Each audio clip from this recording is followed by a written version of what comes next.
বন্ধুরা, আজকের গল্প চুড়িওয়ালি। টোনা, তুমি যেদিন থেকে অসুস্থ হয়েছো সেই দিন থেকে আমি পাখিদের বাসায় কাজ করে সংসার চালাচ্ছি। ভেবেছিলাম কাজ করে যা টাকা পাবো তার থেকে কিছু টাকা জমিয়ে তোমার চিকিৎসা করাবো, কিন্তু সেই সব তো কিছুই হচ্ছে না টোনা। আমি তোমার কষ্ট বুঝতে পারছি টুনি, কিন্তু কি আর করব বলো। ভগবান না আমাকে সুস্থ করছেন না মৃত্যু দিচ্ছেন। আমার যে এভাবে বিছানায় পড়ে থাকতে একদম ভালো লাগে না। এসব অলক্ষণে কথা তুমি মুখেও এনো না টোনা। আমার যত কষ্টই হোক না কেন, দেখো আমি ঠিক একদিন তোমার চিকিৎসা করে তোমায় সুস্থ করে তুলবো। জানো টোনা, আমি ভেবেছি এই বনে আমি নিজের হাতে চুড়ি বানিয়ে সেই চুড়ি বাজারে বিক্রি করব, কারণ এখানে তো কারো চুড়ির দোকান নেই। তবে টোনা, আমি এক্ষুনি চুড়ি বানানোর সামগ্রীগুলো জোগাড় করি, কেমন? এই সুন্দর বনটি হলো সোনাইমুড়ি বন। সেই বনেই বাসা বানিয়েছে টোনা আর টুনি পাখি। কিন্তু হঠাৎ টোনা অসুস্থ হয়ে যাওয়ায় সংসার সামলাতে টুনির অনেক কষ্ট হতো। অবশেষে টুনি নিজে চুড়ি বানিয়ে নিজেই বিক্রি করার পরিকল্পনা করে। দেখো টোনা, আমি কত সুন্দর করে চুড়ি বানিয়েছি, নিশ্চয়ই এগুলো সবার অনেক পছন্দ হবে। তবে টোনা, আমি এগুলো বিক্রি করতে গেলাম, কেমন? এই কথা বলে টুনি তার বানানো চুড়িগুলো নিয়ে বনে যায়। চুড়ি নেবে গো চুড়ি, আছে নানান রকমের চুড়ি, কে কে নেবে চুড়ি, এসো চুড়ি নেবে গো চুড়ি।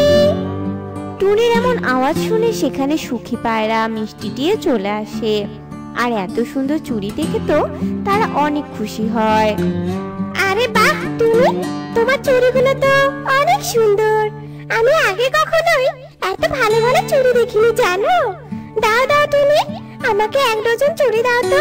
তবে তুমি তুমি এগুলো কোথায় পেলে? এগুলো আমি নিজে হাতে বানিয়েছি গো। তোমাদের অনেক ভালো লেগেছে তাই না? হ্যাঁ হ্যাঁ টুনি, তোমার বানানো চুড়ি সত্যি আমাদের অনেক ভালো লেগেছে। এখন থেকে আমরা সবাই তোমার থেকেই চুড়ি নিব, বুঝলে? এখন কথা না বাড়িয়ে আমাকেও 2 ডজন চুড়ি দাও তো। এরপর টুনি সুখী পায়রা ও মিষ্টিটিকে চুড়ি দেয়। তখন তারা টুনিকে টাকা দিয়ে খুশি মনে বাড়ি চলে যায়। এভাবেই টুনি সারাদিন চুড়ি বিক্রি করে অনেক টাকা উপার্জন করে। আর ধীরে ধীরে টুনির বানানো চুড়ির কথা বনের চারদিকে ছড়িয়ে পড়ে। অন্যদিকে টুনির বাসার পাশেই থাকা এক কাকুলি কাকে টুনির এমন উন্নতি একদম সহ্য হয় না। না, এই শয়তান টুনি আগে কত গরিব ছিল, আমার বাসাতে কত কাজ করে খেয়েছে, কিন্তু এখন দেখো ও চুড়ি বিক্রি করে আমার থেকে অনেক বড়লোক হয়ে যাচ্ছে।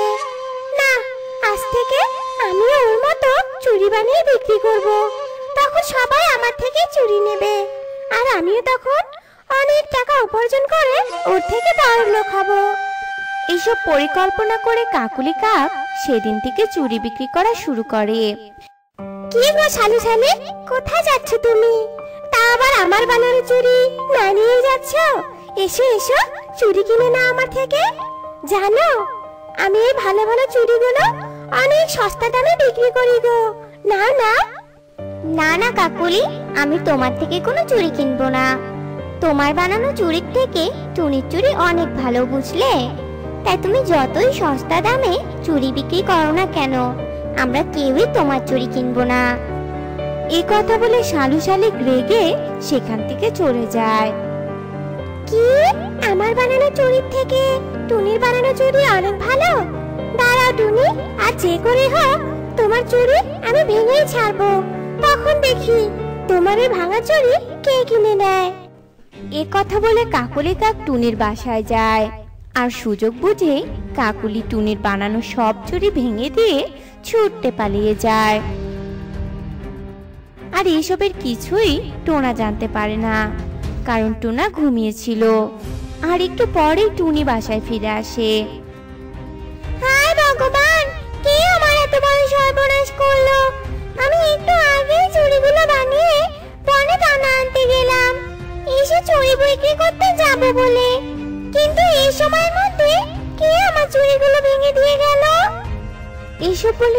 অনেক কাজ ছিল।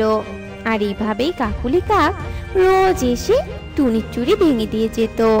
আর টুনি ঠিক এইভাবেই কাঁদতো।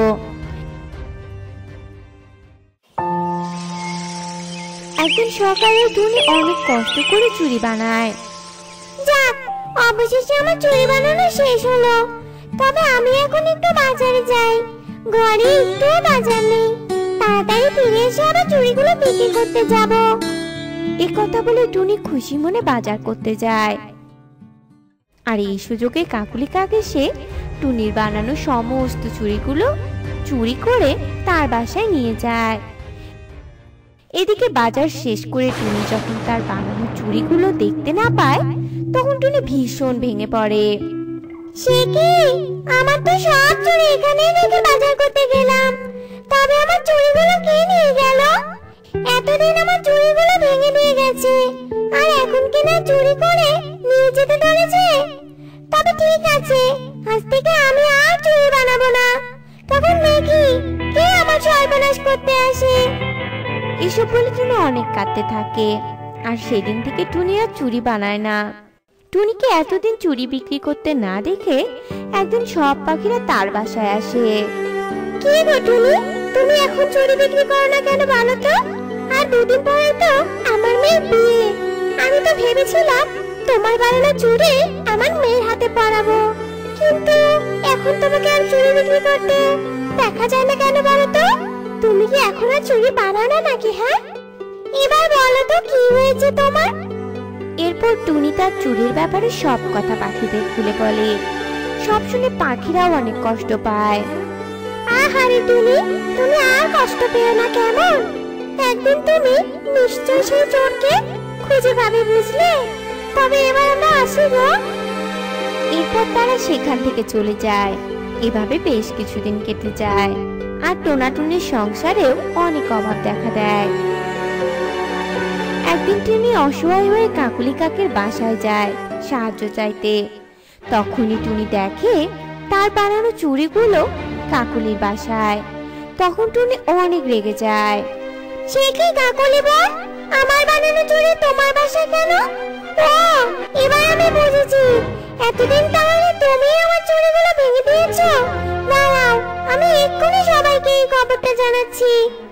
এই কথা বলে টুনি বাকি সব পাখিদের ডেকে আনে আর তার বানানো চুড়িগুলো সবাইকে দেখায়। সে কি, সত্যি তো? এগুলো সব তো টুনির বানানো চুড়ি। আর আমরা টুনির বানানো চুড়ি খুব ভালো করে চিনি। ছি ছি ছি ছি কাকুলি, শেষে কিনা তুমি চুরি করতে শুরু করেছো। পাখিরা, চুরির অপরাধে কাকুলিকে এই বন থেকে তাড়িয়ে দেওয়া হবে। কি বলো তোমরা?